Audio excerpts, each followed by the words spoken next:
Umabot na sa mahigit 2,000 beneficiaries mula sa Pampanga ang nakatanggap ng Certificates of Land Ownership Awards o CLOA at Certificates of Condonation with Release of Mortgage. Yan ang ulat ni Kenneth Pasyente. Aabot sa 2,487 agrarian reform beneficiaries mula sa Pampanga ang nakatanggap ng Certificates of Land Ownership Awards o CLOA at Certificates of Condonation with Release of Mortgage o COCROM na pinangunahan ni Pangulong Ferdinand R. Marcos Jr. Kung saan 2,939 COCROMs ang naipamahagi na bumubura sa pagkakautang ng mga benepisyaryong magsasaka. Suma total, mahigit 3,903 na ektarya ng lupa ang sakop ng mga naipamahaging certificate. Nakatumbas ng mahigit 206 million pesos na halaga ng amortization na na-condone.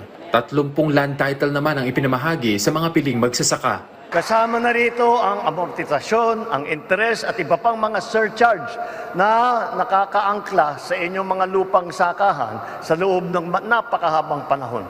Simula ngayon, pinapawalang bisa na po natin ang inyong utang sa lupang ipinagkaloob sa inyo sa ilalim ng reformang agraryo.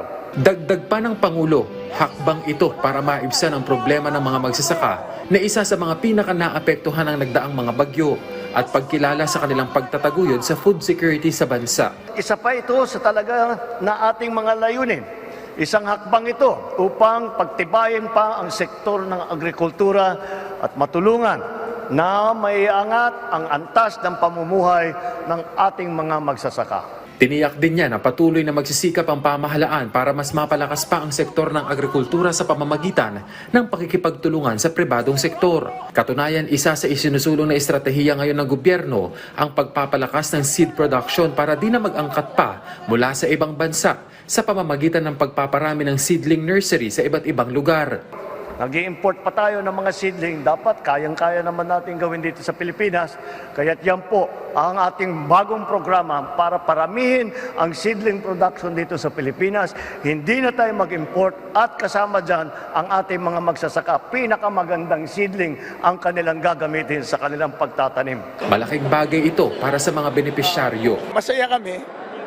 Naging sa amin na yung lupa, walang intindihin na bayad. Ang intindihin na lang kung paano makapag-harvest sa lupa. Pagkikinabangan na yung lupa na diretso na lang. Magpasalamat sa ating Pangulo na sa magandang programa na makakatulong at makakaangat ng pamumuhay ng aming katulad naming maliliit na magsasaka sa kanyang mga programa. Hinimok naman ng Chief Executive ang mga benepisyaryo na pagsumikapan na i-develop ang kanilang mga sinasakang lupa, hindi lamang sa kanilang pag-unlad, kundi pati na rin sa pag-asenso ng buong bansa. Kenneth Pasyente para sa Pambansang TV sa Bagong Pilipinas.